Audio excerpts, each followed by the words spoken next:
Sa bisa ng Proclamation No. 818 na nilagdaan ni Pangulong Ferdinand R. Marcos Jr., ang buwan ng Mayo ay itinalaga bilang Ease of Doing Business Month.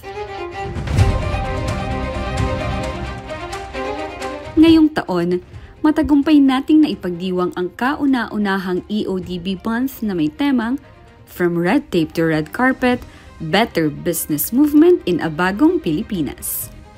Nakiisa ang iba't ibang ahensya ng gobyerno sa makabuluhang pagdiriwang na ito. Makikita sa iba't ibang panig ng bansa mula Luzon, Visayas, hanggang Mindanao ang official posters at banners ng EODB Month. Kahit sa social media, ginamit din ng iba't ibang government agencies ang ating posters at cover photos. Noong May 5, formal na binuksan ang EODB Month sa mga flag raising ceremonies ng iba't ibang ahensya kung saan unang ipinalabas ang Ease of Doing Business Month official audio-video presentation.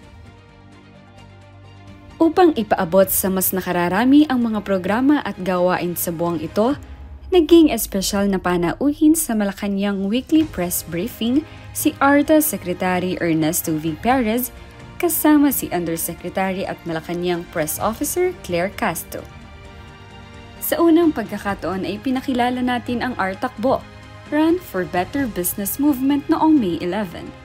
Mahigit 350 running enthusiasts ang nakilahok sa fun run na ginanap sa kahabaan ng Tomas Morato sa Quezon City.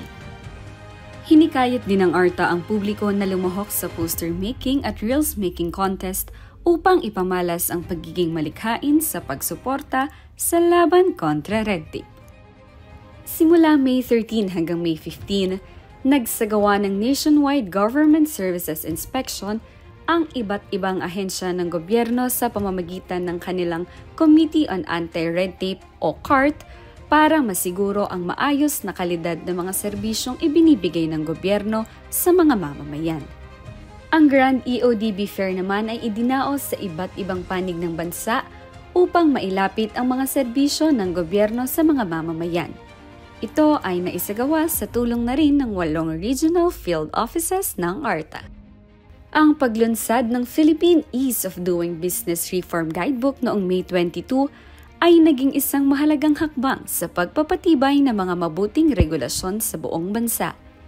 Ito ay nabuo sa pakikipagtulungan ng World Bank Group at mga stakeholder mula sa pribadong sektor.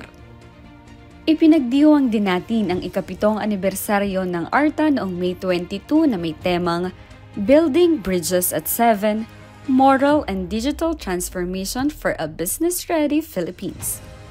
Isa itong mahalagang yugto para sa ARTA upang patuloy na isakatuparan ang mandato nito at palawakin ang mga inisyatibo tungo sa bagong Pilipinas.